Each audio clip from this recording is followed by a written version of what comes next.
Tony D and Little Joan somewhere in the background, and this is a screenwriter's rant on Spithood, a horror movie about a serious deranged mental patient who's put inside a facility that's closing the next day, but he manages to kill just about everybody inside before it happens. Weird. Smash like and subscribe. Thank you for smash liking and subscribing. Check out my books. The links are in the description. Comedy horror in South Jersey. It's the Pineys, books 1 through 16, available at Amazon.com. Don't forget, Kindle Unlimited is free. So, it's not the worst premise. It just seems like the execution doesn't make any sense. So the premise is you have this incredibly dangerous patient, and he is in a spit hood because he's so dangerous and evil. Let's see if I can read these credits. Holy crap. Directed by Tim Pine. Composer Clint Owen Ellis. Who wrote it? Oh, here we go. Thimble Nettie. Or Nettle? Thimble Nettle? It's an interesting name. Oh, starring Thimble Nettle. Oh, is he the murderer in the movie? Thimble? Thimble? Or is he one of the other characters? Interesting. All right, props to you. Props to you, my murderous spit hood friend. It's not a bad title. You know, it's not the worst premise. It just seems like the execution is weird. Now, I don't know what the facilities are like in the UK, which I think it takes place in the UK. I'm not 100% sure. Sounds like from the accent, it might be the UK. But the premise is they transfer him into a facility that's closing down.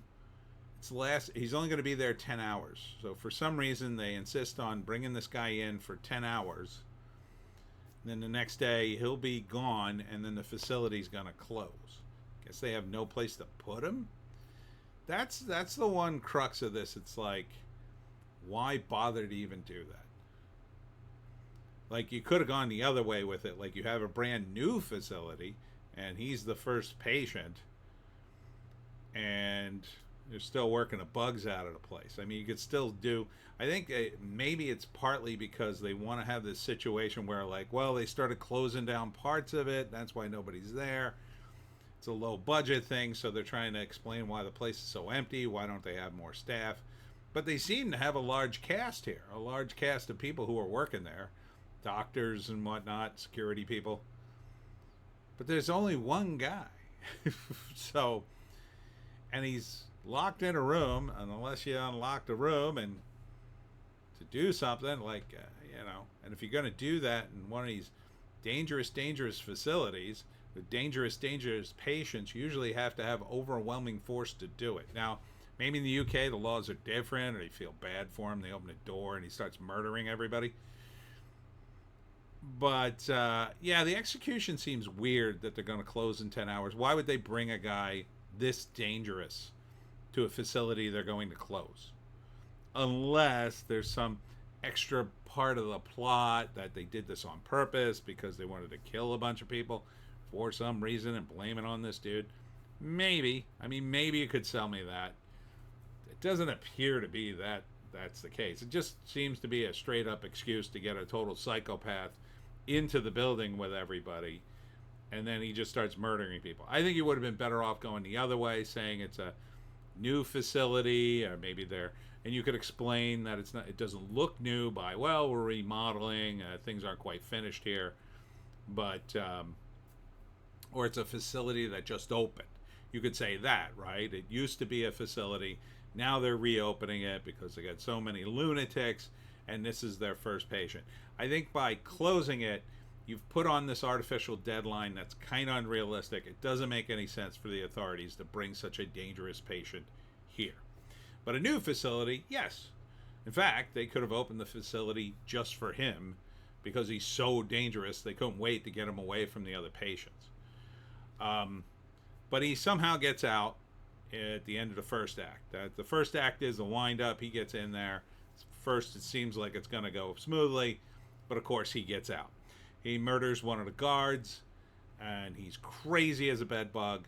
And now the facility automatically locks down and locks everybody in. All right. So again, that seems kind of stupid. Again, you might be able to explain it. Well, if it was a new facility, the new security measures weren't totally calibrated. You could say something like that. Or you could say something like, well, we're just about to close down, so this is the only way we can keep him locked in. Maybe. But again, typically in America, these facilities have instant access to law enforcement, and when something goes wrong, people come because these people are allegedly so dangerous. So you kind of can't have it both ways, but maybe the rules are different in the UK, and I could kind of forgive it, sort of. But, So a second act, he goes through and starts murdering all the staff, and for some reason they can't seem to overpower him and just, I don't know, knock him out, inject him with something, sedate him. At a certain point, wouldn't the people who run the facility be able to open it up and just open up one door, get everybody out, and then lock the place up and leave him in there to stew? Come on. It would have to be something like he kind of knows what he's doing and he destroys, the control box for the power or something. There's a flaw in the security and he happened to know it and whatever. At least then it kind of makes sense, even though he seems to be a dangerous mental patient and probably wouldn't have those skills at hand. Third act, they finally beat him and kill him, I guess, or he gets away. That would be a cool third act. He finally kills the last person and then just figures out how to get out of the facility and walks away. They get there and everybody's dead and he's gone. And then it's like, oh, crap. That's the way I would end this thing, because it would be exciting. People would be, oh my God. So they're making another one of these. Yeah, Spithood too. He is kind of menacing with the Spithood. I'll give it to you. But why is he going to keep it on? The moment he gets loose, the first thing he'd probably do is tear off the Spithood. Unless, I don't know, something wrong with his face, or, why is he going to cover up at this point? He's a total psychopath. He's murdering people. I don't think he cares about getting caught, so these are all issues that should have been addressed in the screenplay, in my view. That being said, if you can overlook all that, tend to overthink movies, it'll be your standard sort of, I wouldn't say hack and slash, but, standard murder movie.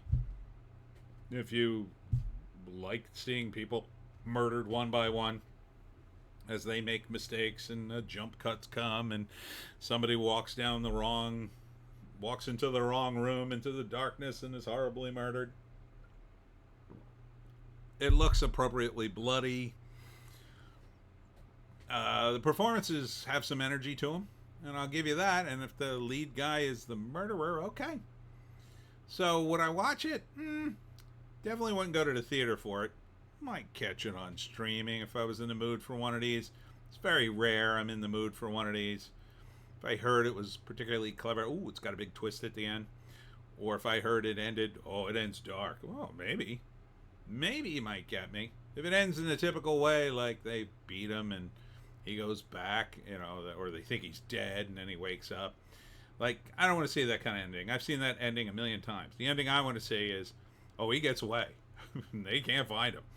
They don't know what's going to happen next. And that's the end of the movie. And you're like, oh, F. Anyhow, that's it for me, Tony D. and Little Joan.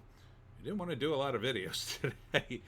Thanks for tuning in. Saturday, I'll be at the Williamstown 13th Child Brewery from 11 to 2 for the Harvest Festival. That should be fun. Sunday, I'm going to the Tom's River comic book show. That's a Jersey Shore comic book show in Tom's River, New Jersey. That's right there in the Elks Lodge. That's from 10 to 4. And then at 7, of course, we will have the live stream where we do it live. I should just make it back from Tom's River in time to do that. Hope to see you there. We'll see you tomorrow.